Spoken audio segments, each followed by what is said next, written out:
Having looked at those aspects of digital technologies and all of those tools that make up the field of digital dentistry, let's now move into looking at some specific applications of digital dentistry in clinical specialties or clinical practices. Okay, so we'll take some of the popular clinical practices one after the other, and then we look at what aspect of these technologies can be incorporated or can be used in those clinical practice, and see what we can learn from those. And also, please, let's get ready. We'll do some class activity. I'm just thinking whether I should skip this activity maybe towards the end, or we'll do the activity now because of time that it will take us. But let's run through this, and then we'll come to do the activity later. So just to introduce this aspect, digital dentistry is more than just adopting new tools and core technologies that we have discussed. It's more than that, okay? Now, the digital dentistry is more about transforming how dental care is planned, delivered, and how it is experienced across every discipline and specialty in dentistry. So it's not just about talking about these tools and what wonderful things that we can do with them. It's about making sure that every aspect of dentistry, every specialty in dentistry are benefiting from this incorporation of digital technologies in dental practices, and it can reach every discipline and every specialty. So we are going to look at specialized applications of digital technologies in clinical dental practice. And some of the places where these digital technologies can be utilized in the clinical dental practice or dental specialties include in restorative and operative dentistry. Okay, so we can apply digital dentistry in restorative and operative dentistry. We can apply them in cosmetic and aesthetic dentistry. We can apply them in implantology. We can apply them in endodontics. We can apply them in oral and maxillofacial surgery. We can apply them in orthodontics. We can apply them in prosthodontics. Pediatric dentistry is there. We can apply them in periodontics. Radiology and diagnostics is also another place we can apply them. And again, teledentistry and public health dentistry is also another place that we can apply these technologies. Okay, so we will look at what technologies we can apply where, and okay, let's run through this activity very quickly before we now begin to look at what we have. Let's do this activity. Now, I need you to think about a patient who is coming for prosthodontics for a single crown treatment. Okay.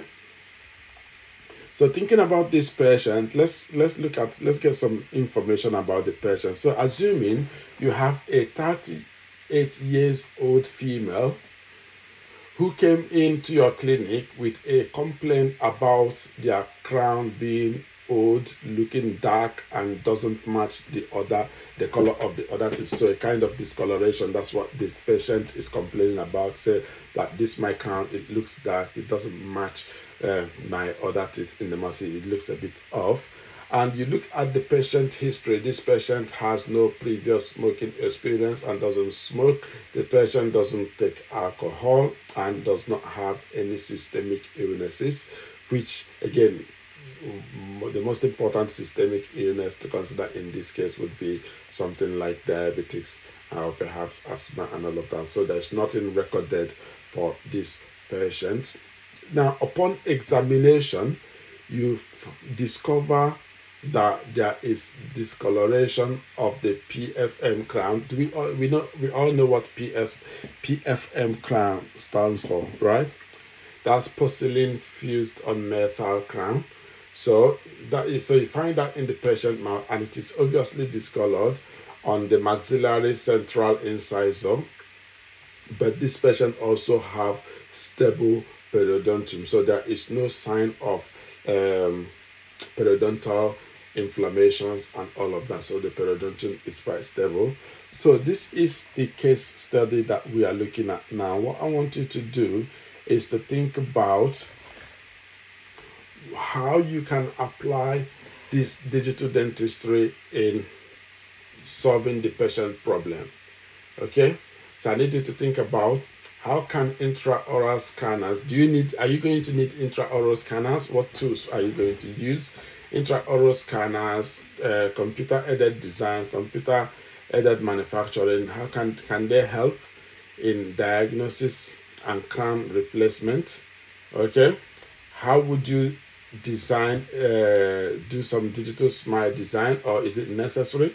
Can you use digital smile design? Okay, is that going to be useful for aesthetic preview?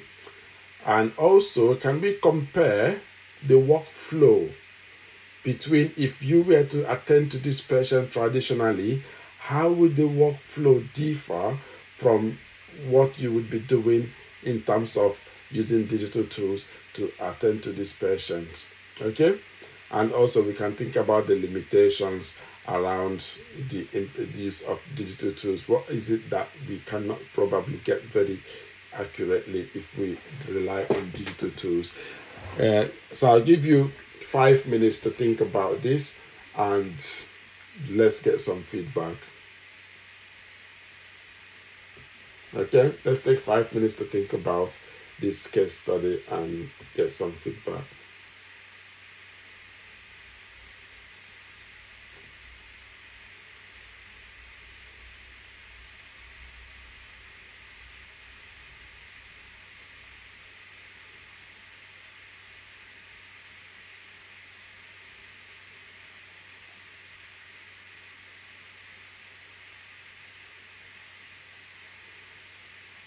You can take the questions one after the other and just address them if you want to tell us what you think. How can intraoral scanners and CAD/CAM system help in the diagnosis and crown replacement? Do you think they can help? If so, how? How would digital smile design be used for aesthetic preview? Is it necessary?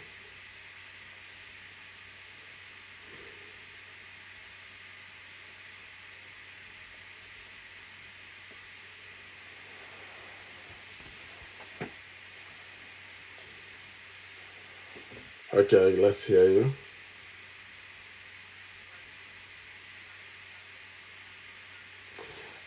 Can one person put their email, please? Yeah, go on, Amarach.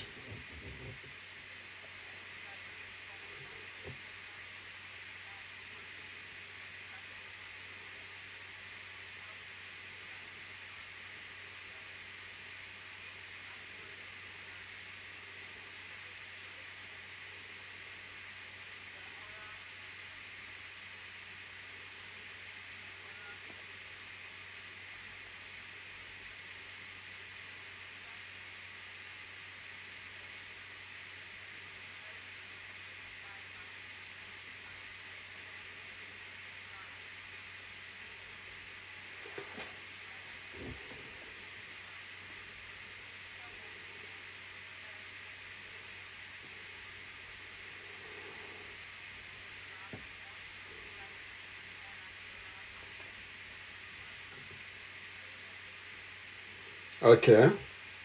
Thank you, Amarachi. Does anyone else want to share with us what you think for each of these questions? How can intraoral scanners and CAD/CAMs help in diagnosis and crown replacement? How would digital smiles?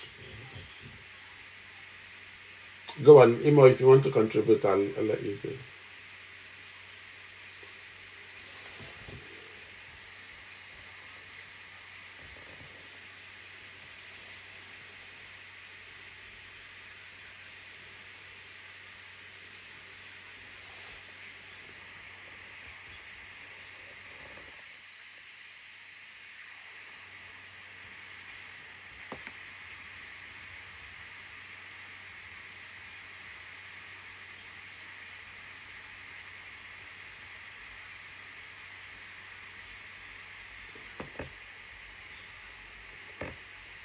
Okay, thank you so much for contributing to that. So you said, uh, put yourself back on mute, please. You said that the intraoral scanners will be used to take the image of the area where the crown needs to be seated, and then the CAD will be used to draw the design of what the crown is going to look like, and then the CAM will have in the production of the designed crown, and you can use that to do the replacement. Thank you for that. Does anyone want to take on question number 2, 3, or 4?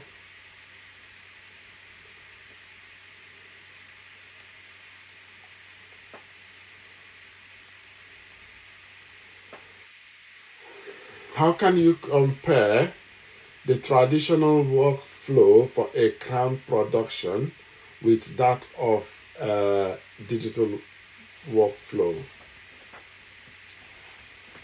Can someone give us a traditional workflow for production of crown? What would you do if this patient came to you with this complaint? What would you do traditionally? Forget about anything digital. Can someone explain to us what you would do traditionally as a technologist?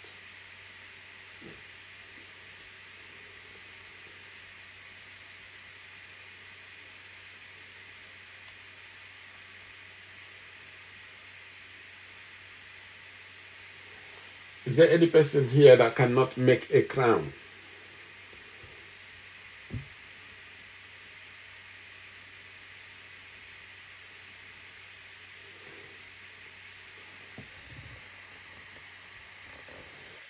Sorry, I said, how would you explain? Can someone explain what you would do for traditional workflow for making a crown? So I want to compare the traditional workflow for treating this patient against the digital workflow. Now, I want someone to forget about anything digital, explain how you would do this traditionally for one single unit crown.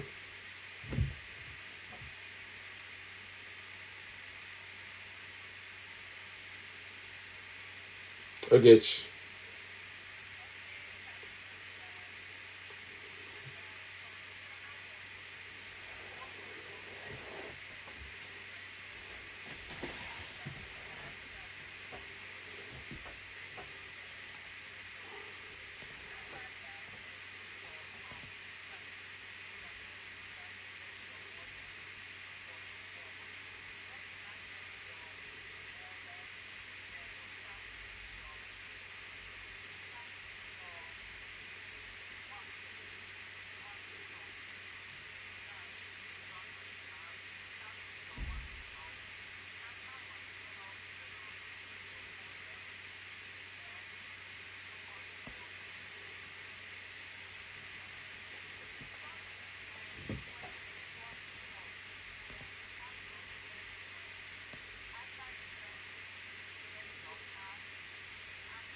Okay, thank you so much. Um, Based on this explanation, it looks like this is going to take a whole day to do. How long will it take you to go through that process?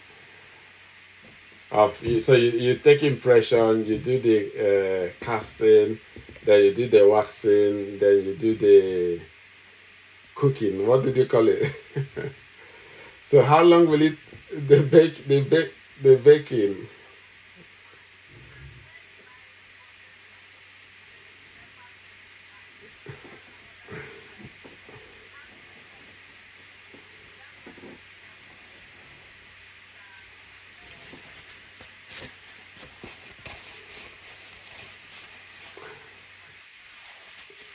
Okay, thank you. Let's hear from Justine.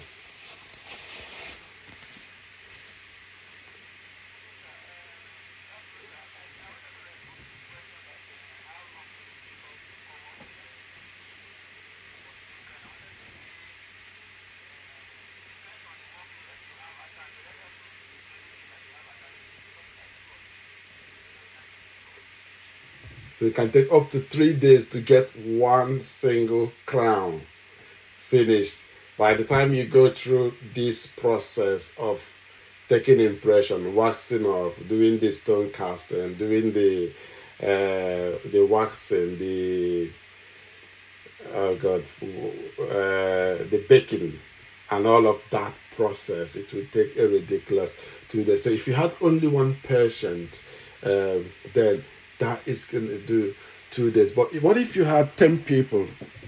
If one case alone is taking you 3 days to finish, if you had 10 patients, that's going to take you longer time to actually finish them. And this is what we are saying. So if you compare this to the digital workflow for this case scenario now, what you find is that you can actually do this within an hour.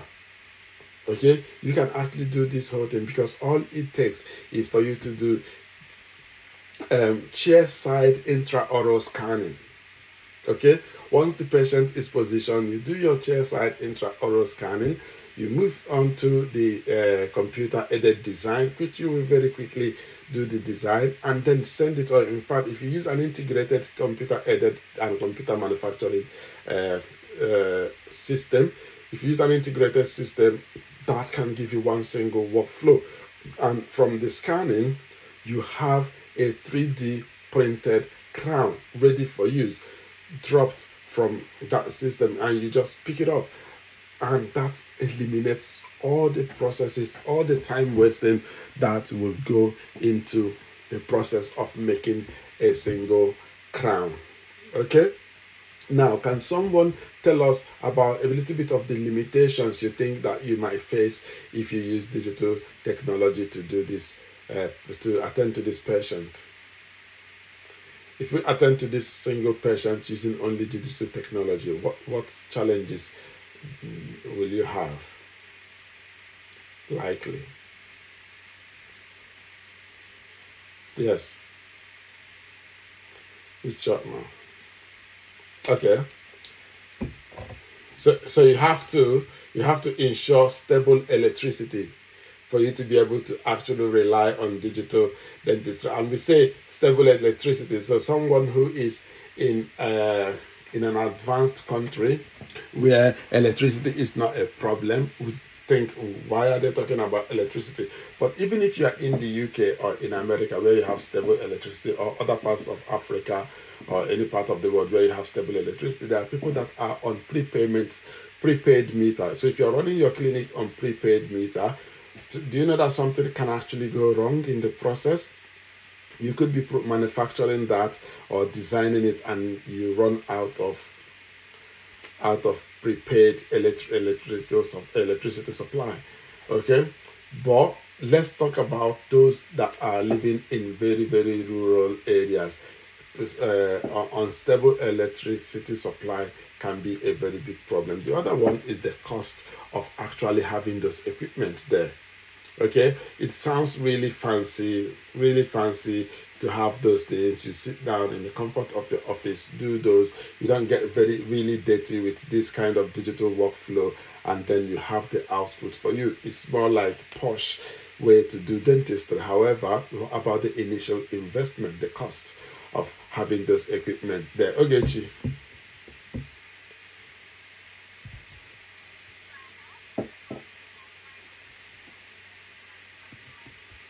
Mm.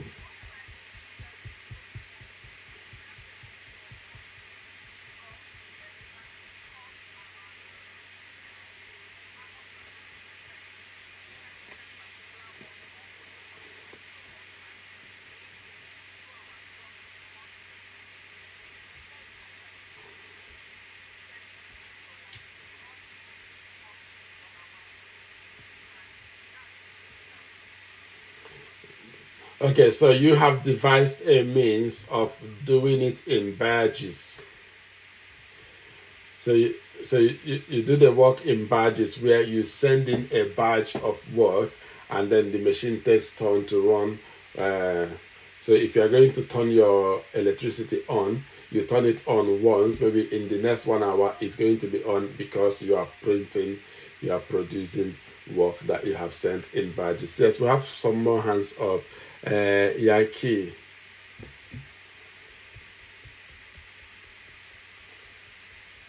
Yaki? Yes, Yaki, how are you?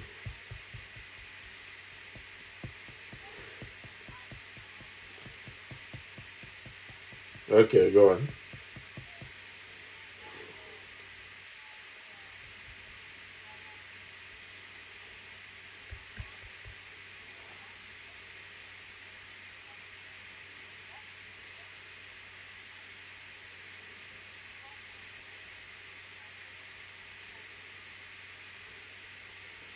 Thank you. So the knowledge curve, we call it the learning curve for that is very, very important. So what you're saying is that it is important to know how to use those technologies. You have to be trained on how to use them. You have to make sure you know how to use them. If you don't know how to use them or you're not competent in using them, then you might go into wastage of materials, wastage of resources, and all of that. Thank you. That's a really good contribution. Imo, you had your hand up.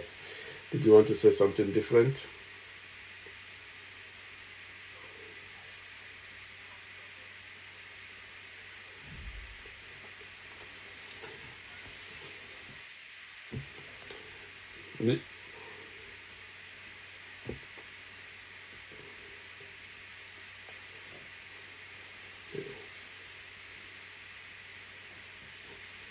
Yes, so that's also part of the initial cost. Thank you for that contribution. So once you have spent the money, made the first investment to acquire those technologies, once you've made that initial investment, then you also need to consider the cost of actually doing the uh, running the system, training the personnel, and doing all that is required to be done on top of it. Thank you. Uh, Thank you all for that contribution.